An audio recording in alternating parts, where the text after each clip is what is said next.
السلام عليكم ورحمة الله. الأهلي يضع برنامج علاجي وتأهيلي مكثف لإمام عاشور ابتداء من اليوم لتجهيز اللاعب للموسم الجديد. ميتلاند الدنماركي يضع بند في عقد إمام عاشور مع الأهلي إنه يمنحه الحق في الحصول على 10% من قيمة إعادة بيع اللاعب مستقبلا. رضا سليم يرفض عرض بيراميدز وعرض الوحدة الإماراتي ويتمسك بالانتقال للأهلي. الأهلي يعرض على الجيش الملكي 2 مليون دولار لشراء اللاعب، والنادي المغربي يتمسك بالحصول على 3 مليون دولار. الأهلي يرسل مكافأة الفوز بالدوري لحمدي فتحي رغم انتقاله للدوري القطري. الأهلي يدرس التراجع عن التعاقد مع محمد رضا بوبو بسبب مطالب فيوتشر المبالغ فيها، ويفكر في عدم التعاون معهم في أي صفقات مجددا. الزمالك يحاول الإسراع في صفقة محمود حمادة لاعب فاركو خوفا من عودة الأهلي للمفاوضات مع اللاعب مجددا، وذلك بسبب مطالب فيوتشر المالية التي تعيق صفقة محمد رضا بوبو للأهلي. الزمالك يقدم عرض تاريخي لأحمد فتوح على أمل بالإقناع بالتجديد خوفا من اتخاذه نفس مسار إمام عاشور. عمرو السولية يستعد للمشاركة في التدريبات الجماعية للأهلي بعد تعافيه من الإصابة، ومحمود متولي يصبح على بعد أسبوع أو أكثر قليلا من العودة بعد التقدم الكبير في برنامجه التأهيلي. مارسيل كولر يطالب لاعبي الأهلي بالانتهاء من الاحتفال بالدوري تماما والتركيز التام في مباراتي بيراميدز والمصري وإنهاء الموسم بدون هزيمة. أحمد القندوسي اقترب للرحيل عن الأهلي بعد اقتراب رضا سليم من الانتقال للقلعة الحمراء.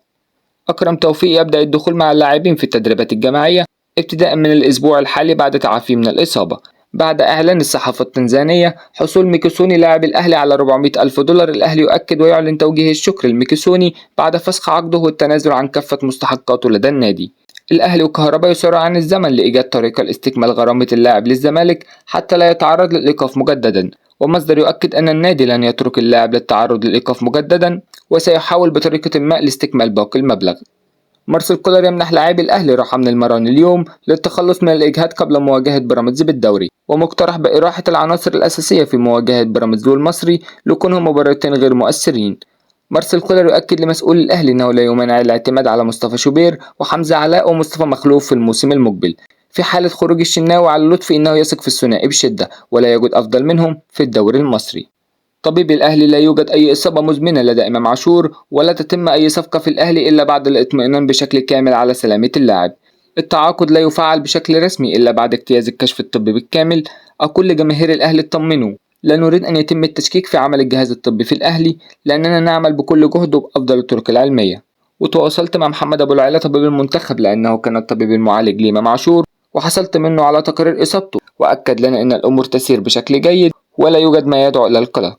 أحمد شوبير البعض يتحدث بسخرية عن إمكانية انتقال زيزو فتوح للأهلي بعد إعلان المارد الأحمر عن التعاقد مع إمام عاشور، ولكن هذا الأمر قد يكون واقع وليس مستبعد حدوثه. كرة القدم أصبحت تعيش عصر الاحتراف. اللاعب الذي لديه فرصة أفضل أو يعاني من تأخر صرف مستحقاته المالية قد ينضم إلى فريق آخر.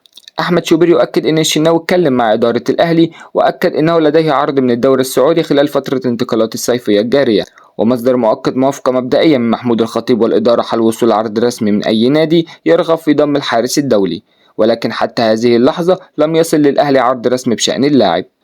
الأهلي يطلب 8 مليون دولار من النصر السعودي للاستغناء عن خدمات محمد الشناوي حارس الفريق، ويرفض التخلي عن حارسه بأقل من ذلك. نادي الداخلية يدرس مواجهة النادي الأهلي في كأس مصر بالناشئين بعد تمسك اتحاد الكرة بإقامة المباراة في موعدها، وذلك بسبب تواجد 8 لاعبين فقط في الفريق الأول، ومخاوف المسؤولين في الداخلية بتكرار سيناريو مباراة الأهلي والجونة الشهيرة. أيمن أشرف الأهلي بيتي وهيفضل مفتوح ليا في أي وقت، وحرصت على اختيار نادي قريب من النادي الأهلي وإدارته، وهذا ما وجدته في البنك الأهلي. فلديهم طموحات كبيرة أن يصلوا في مكانة مميزة في الموسم الجديد. الزمالك تواصل معي عن طريق وكلاء قريبين مني لكن لم تحدث مفاوضات مباشرة معي. حققت مع الأهلي ما يقرب من 16 بطولة وأملك تاريخ مشرف ولن أبخل بشيء، وبذلت كل جهدي مع الفريق وسعدت برد فعل الجماهير على رحيلي. سيد عبد الحفيظ يشكر أيمن أشرف على كل ما قدمه للأهلي وعلى التزامه ودوره الرائع في غرف الملابس، ويؤكد للاعب أن باب النادي سيكون مفتوح أمامه في أي وقت. أحد المقربين من أيمن أشرف يؤكد أن اللاعب تعرض لإغراءات مالية كبيرة من الزمالك لكن رفضها جميعا للحفاظ على علاقته بجماهير الأهلي. لا تنسوا الإعجاب بالفيديو والاشتراك في القناة تشجيعا لنا لنستمر بنشر المزيد إن شاء الله.